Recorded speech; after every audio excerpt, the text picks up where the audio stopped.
Et la grâce de notre Dieu vous soit accordée dans le nom puissant et glorieux de notre Seigneur Jésus-Christ. Très content d'être là au milieu de vous, là où vous êtes en ce moment, en train de nous suivre, que ce soit dans vos maisons, dans vos bureaux, au cybercafé, partout où vous êtes, dans votre chambre, dans votre salon. Je vous dis shalom, que la paix et la grâce de notre Dieu vous soit accordée en abondance dans le nom puissant et glorieux de notre Seigneur Jésus-Christ. Que le Seigneur soit glorifié et qu'il vous bénisse dans le nom puissant de Jésus. Nous voici en cette année nouvelle, en ce 1er janvier 2011. Nous vous bénissons et prions que la paix de Dieu vous soit accordée dans le nom de Jésus. Je profite donc de cette occasion pour vous présenter nos vœux les meilleurs. Que le Seigneur vous bénisse et qu'il vous garde. Que le Seigneur vous accorde sa faveur, sa grâce, sa bienveillance. Que le Seigneur soit avec vous dans toutes vos entreprises. Qu'il bénisse vos projets, vos affaires.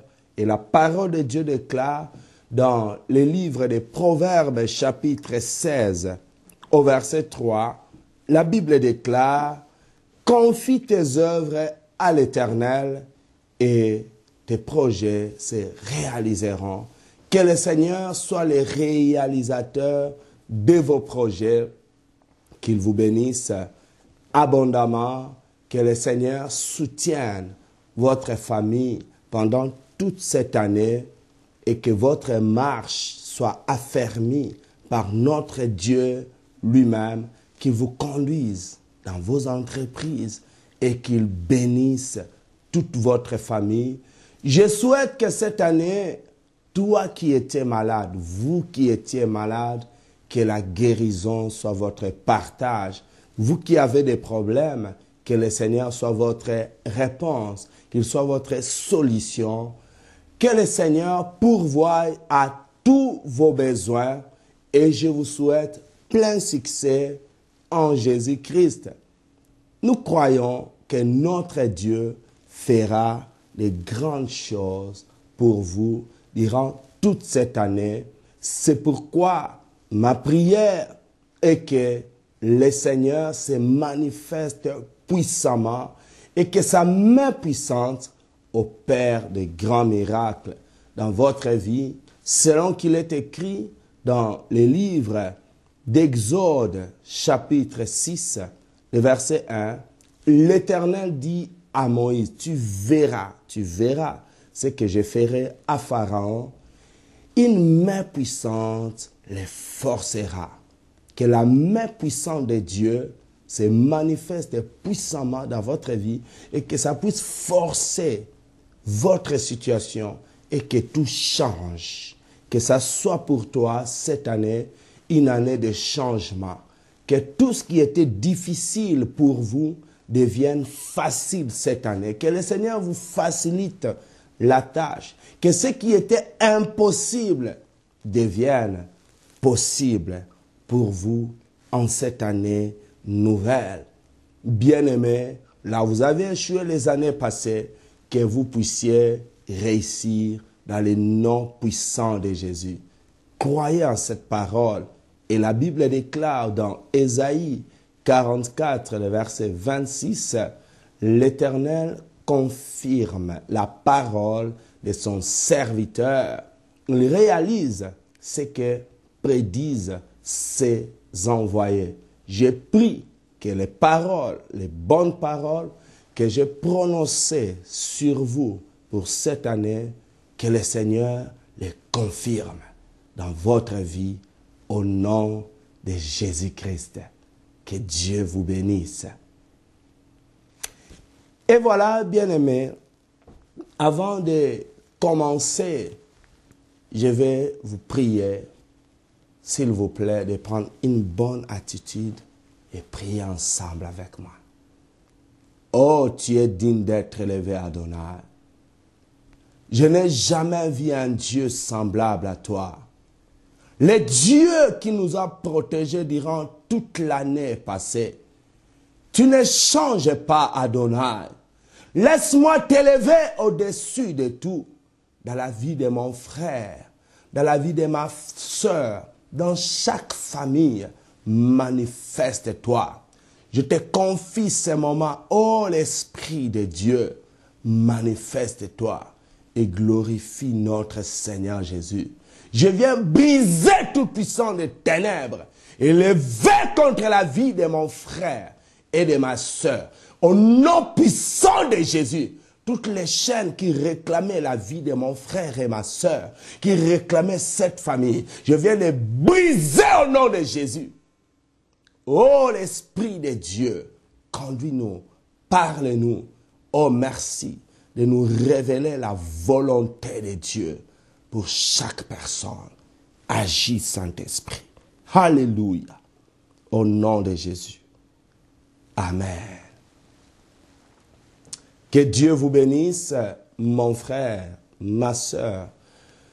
Vous qui êtes là devant votre petit écran, vous qui nous suivez à travers la télé Cité de Dieu et vous qui êtes en direct de la radio Cité de Dieu, que Dieu vous bénisse. Nous vous aimons et voilà, le Seigneur nous a accordé cette faveur de nous protéger durant toute l'année qui vient de se terminer.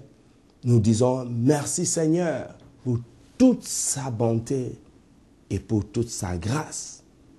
Et voilà, pour commencer le message que le Seigneur nous a donné cette année, je vais vous demander, s'il vous plaît, de prendre juste vos Bibles et nous allons partager la parole de Dieu. Et je commencerai, bien-aimés dans le Seigneur, par rappeler ce que nous avons eu l'année passée. Je ne vais pas tout rappeler, mais je vais simplement rappeler que l'année passée, l'an 2010, c'était pour nous une année de conquête dans la sanctification. Et comme vous le savez, la conquête, c'est la guerre. Toute l'année passée, nous avons combattu, nous avons fait la conquête avec le Seigneur. Et l'année passée, Dieu a fait de grandes choses à travers des conventions, des conférences, des croisades, à travers les enseignements. Le Seigneur nous a enseigné, il nous a amenés en profondeur dans la formation et nous le disons grand merci pour tout ce qu'il a fait pour nous. Et comme la conquête c'est la guerre, cela veut dire, vous savez, dans la guerre, beaucoup de gens se blessent. Dans la guerre, il y a des morts. Pendant la guerre, il y a des blessés légers, des blessés graves. Pendant la guerre, vous pouvez vous attendre à ce que certaines personnes meurent.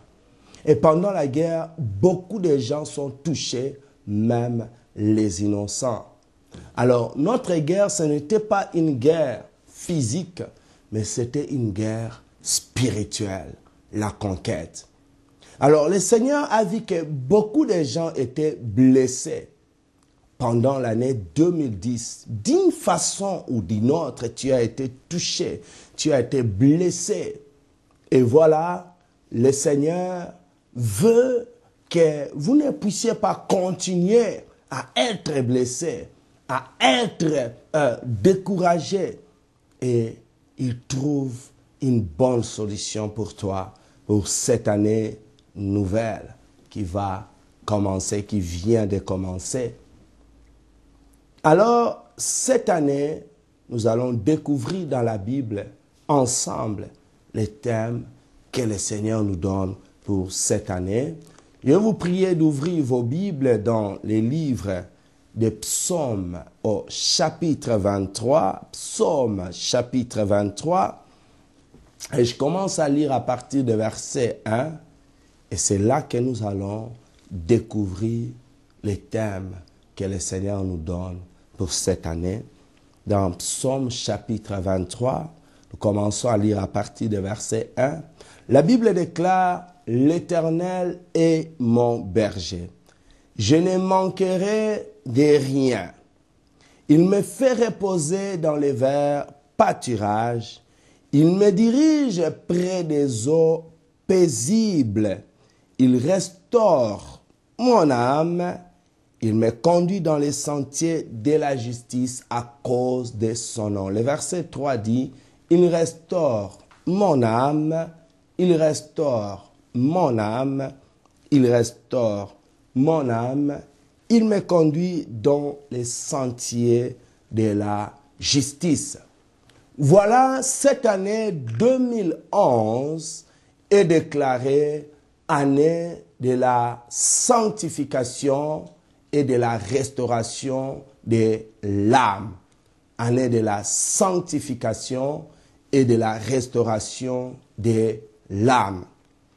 Bien-aimés, je vais vous parler d'abord de la sanctification avant de parler sur la restauration de l'âme. Donc, vous comprenez que Dieu met un accent sur la restauration de l'âme. Cette année est une année de sanctification, une année de restauration, mais l'accent est mis sur la restauration de l'âme. Nous allons savoir tout au long de ces messages pourquoi la restauration est cette